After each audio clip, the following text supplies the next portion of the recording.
Good morning everyone. Today I, Priyanshi Bashre, along with my classmates are going to explain the chapter in the Kingdom of Fools. So let's get introduced to the characters. I'll be playing the role of the foolish minister. I'll be playing the role of the foolish king. I am the sweet seller. I'll be playing the role of the grocery shopkeeper. I will be playing the role of the rich merchant. I will be playing the role of the bricklayer. I am the thief's brother. We are the executioners. I am a goldsmith. I am the young dancing girl. I am the thief. I'm the disciple. I am the disciple. I am the guru. I am the old answer. Yes. In the Kingdom of Fools, both the king and the minister were idiots. They didn't want to run things like other kings. So they decided to change night into day and day into night. They ordered that everyone should be awake at night till their fields and run their businesses only after dark and go to bed as soon as the sun came up. Anyone who disobeyed would be punished with death. The people did as they were told for fear of them. The king and the minister were delighted at the success of their project. One day, a guru and his disciple arrived in the city. It was a beautiful city. It was broad daylight, but there was no one about. Everyone was asleep, not a mouse stirring. Even the cattle had been taught to sleep by day. The two strangers were amazed by what they saw around them and wandered around town till evening, when suddenly the whole town woke up and went about its nightly business. The two men were hungry. Now that the shops were open, they went to buy some groceries. To their astonishment, they found that everyone cost the same, a single doodoo. Whether they bought a measure of rice or a bunch of bananas, it cost a doodoo. The guru and his disciple were delighted. They had never heard of anything like this. They could buy all the food they wanted for a rupee. When they had cooked and eaten, the guru realized that this was a kingdom of fools and it wouldn't be a good idea for them to stay there. There is no place for us. Let's go. He said to his disciple, but the disciple didn't want to leave the place. Everything was cheap here. All he wanted was good, cheap food. The guru said, They all are fools. This won't last very long, and you can't tell what they will do to you next. but the disciple wouldn't listen to the guru's wisdom.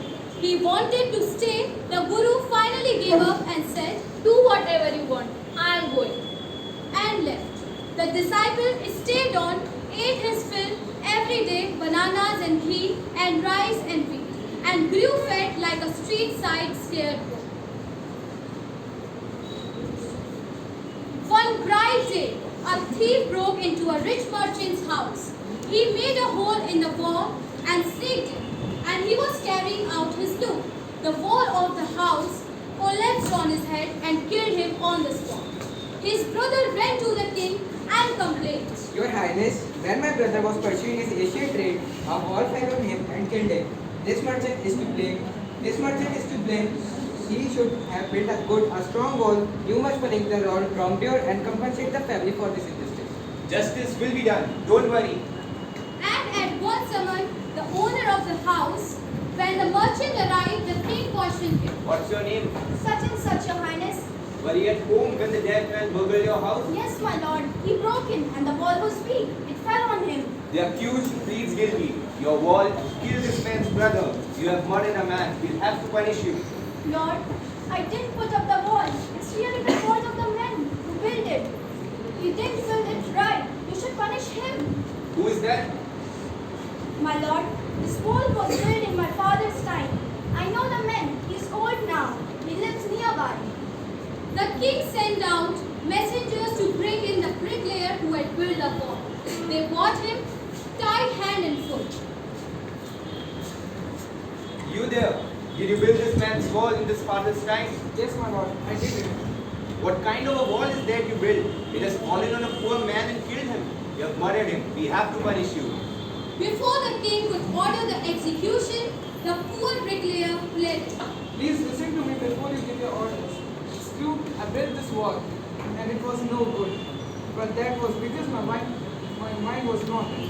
can remember very well the dancing girl who was going up and down the street all day with an anxious chicken and couldn't keep my eyes on my mind on the walls. I was waiting.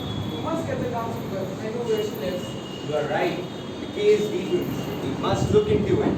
It's not easy to judge such complicated cases. Let's get the dancer wherever she is. The dancing girl, now an old man, came trembling to the court. Did you walk up and down the street many years ago while the poor man was building a wall? Did you see him? Yes, my lord. I remember it very well. So you did walk up and down with your axe. You were young and you distracted him.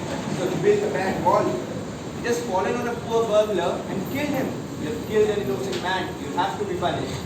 She thought for a minute and said, My lord, wait. I know now why I was walking up and down that street. I had given some gold to the goldsmith to make some jewelry for me. He was a lady scoundrel. He made so many excuses and said he would give it up now, he would give it up then, and so on all day. He made me walk up and down to his house a dozen times. That was where this bricklayer saw me. It's not my fault, my lord. It's the man goldsmith's fault. Poor thing. She's absolutely right. thought the king, weighing this evidence. We've got the real culprit at last. Let's get the culprit. The king's valets searched for the goldsmith who was hiding in a corner of his shop. When he heard the accusation against him, he had his own story to tell. My lord, I am a poor goldsmith. It's true, I made this dancer come many times to my door. I gave her excuses because I couldn't finish making her jewelry before I finished the rich merchant's order.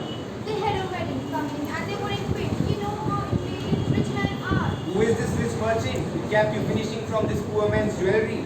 Made a walk up and down, distracted this bricklayer, which had made a mess of this wall, which has now fallen on his head. When he has rudely summoned back to the king, he arrived crying. It wasn't me, but my father who ordered the jewelry. He said I am innocent.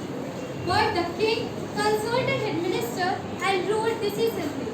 It's true, your father is the true murderer. He is dead. But somebody must be punished in his place. You have inherited everything from that criminal father of yours, his riches as well as his sins. I knew at once, even when I first set eyes on you, that you were the root of this horrible crime. You must die. And he ordered a new stake to be made ready for the execution. As the servant sharpened the stake and got into and ready for a final impaling of the criminal, it occurred to the minister that the rich merchant was somehow too thin to be properly executed on the stake. He appealed to the king's common sense, the king too worried about it. What shall we do? He said, when suddenly struck him, they ready to do what a kind of pen fat enough to fit the stake. The servants were immediately sent all over the town looking for a man who would foot the stake, and their eyes fell on the disciple who had fattened himself for months on bananas and rice and wheat and What I have done wrong? I am innocent. I am a sannyasi. That may be true, but it's a royal decree that we should find a man fat enough to fit the stake. They said and carried him to the place of execution. He remembered his wise guru words. This is a city of fools. You don't know what they will do next. While he was waiting for death, he prayed to his guru in his heart, asking him to hear his cry wherever he was. The guru saw everything in a vision. He had magic powers. He could see far and he could see the future as he could see the present and the past. He arrived at once to save his disciple, who had got himself into such a scrape through love of food. As soon as he arrived, he scolded the disciple and told him something in a whisper. Then he went to a king and addressed him, O wisest of kings, who is greater, the guru or the disciple? Who is the guru? No doubt about it. Why did you ask? Then put me to the stake first. Put my disciple to death after me. when the disciple heard this, he understood and began to clamor. Me first. You brought me here first. Put me dead first, not him. The guru and the disciple now got into a fight about who should go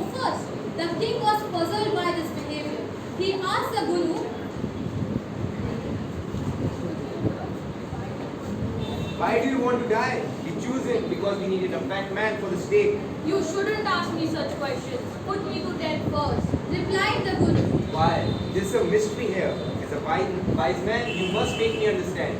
Will you promise me to put me to death if I tell you? Asked the Guru. The king gave him a solemn word. The Guru took him aside out of the servant's earshot and whispered to him. Do you know why we want to die right now, the two of us? We have been all over the world, but we have never found a city like this or a king like you. That stake is the stake of God of justice. It's new. It has never had a criminal on it. Whoever dies on it first will be reborn as the king of this country. And whoever goes next will be the future minister of this country. We are sick of an ascetic life. It would be nice to enjoy ourselves as king and minister for a while. Now, keep your word, my lord, and put us to death. Me first, remember? The king was now thrown into deep thought. He didn't want to lose the kingdom to someone else in the next round of life. He needed time. So he ordered the execution, postponed it to the next day, and talked in secret with his minister. It's not right for us to give the kingdom to others in the next life. Let's go on the stake ourselves, and we'll be reborn as king and minister again. Holy man, do not tell lies. He said, and the minister agreed. So he told the executioners, We'll send the criminals tonight. When the first man comes to you, put him to death first. Then do the same to the second man. Those are my orders. Don't make any mistake. that night the king and his minister went secretly to the prison, and the disciples discussed themselves as the two, and as arranged beforehand with loyal servants, were taken to the stake and promptly executed. When the bodies were taken down to be thrown to crows and vultures, the people panicked. They saw before them the dead bodies of the king and the minister. The city was in confusion. All night they mourned and discussed the future of the kingdom. Some people suddenly thought of the Guru and the disciples and caught up with them as they were preparing to leave town unnoticed. We people need a kingdom and a minister, said someone. Others agreed. They begged the Guru and the disciple to be their king and their minister. It didn't take any arguments to pursue the disciple, but it took longer to pursue the Guru. They finally agreed to rule the kingdom of the foolish king and the silly minister on the condition that they could change all the old laws. From then onwards, night would again be night and day would again be day, and you could not nothing for a doodle. It became like any other. Thank you.